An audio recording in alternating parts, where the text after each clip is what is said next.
Hello everybody, today I'm going to share with you this older Philips 100 watt halogen bulb. Boy, I remember these things when they first came out. I ended up getting the 60 watt version of this exact same thing, and then the 60 watt version of the clear. I believe I also got the same exact design in the GE form factor, which gave it a little bit longer of a neck here. But when these halogen bulbs first came on the market, of course they weren't exactly cheap, but they were cool.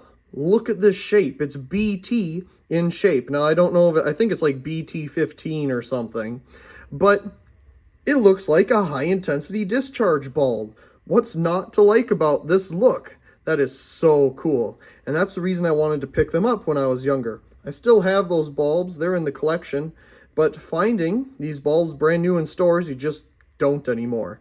So it's really cool to see them when you find them at the thrift store, restore, wherever you may be, that these turn up. So like I said, this is an earlier version. I just know that because of the base they have here with the little holes in there, these little 8 dots around the bottom here. That's usually an older Philips design type thing. We can get a little bit of a look at the etch here, however it is quite rubbed off. It does say 100 watts on it. Can't really read much else though.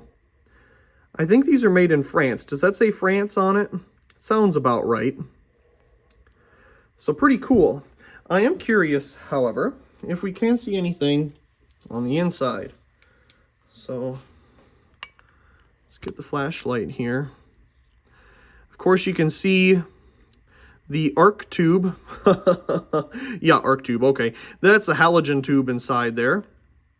I believe there's one pinch in the middle to help hold the filament itself. And of course we'll see that here when we turn it on. So let's go ahead and do that. Okay, turn it up to full brightness. Let's turn it on.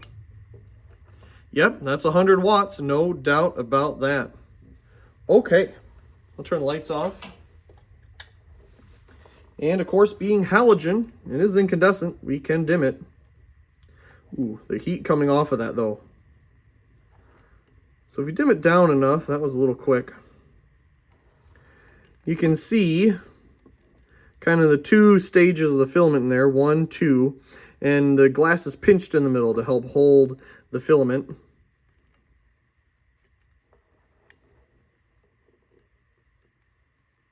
For whatever reason, as you may have been able to see originally, this bottom half of the filament is much brighter than the top half.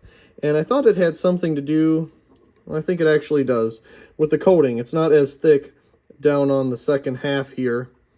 You can't see that at all. I apologize. There we go. Because if you go up top here, you can't see it. Would have been cool if they put the etch on the top. I would have loved that. Okay, so obviously we get a very full range of dimmability here. There's no question about that.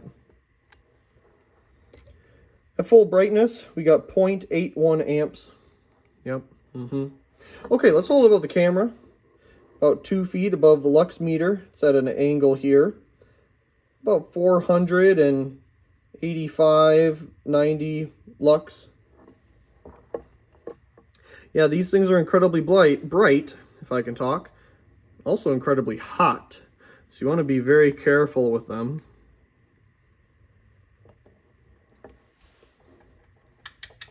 Turn the lights back on.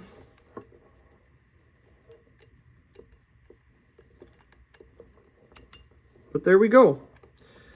A early Philips 100 watt halogen bulb.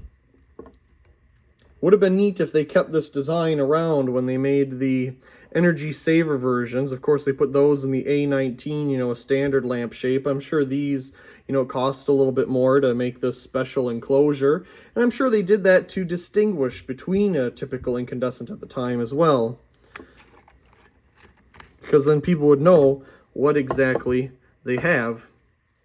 Very cool. Well, I do hope you enjoyed this video, and also please come rate, share, and subscribe. And thank you very much for watching.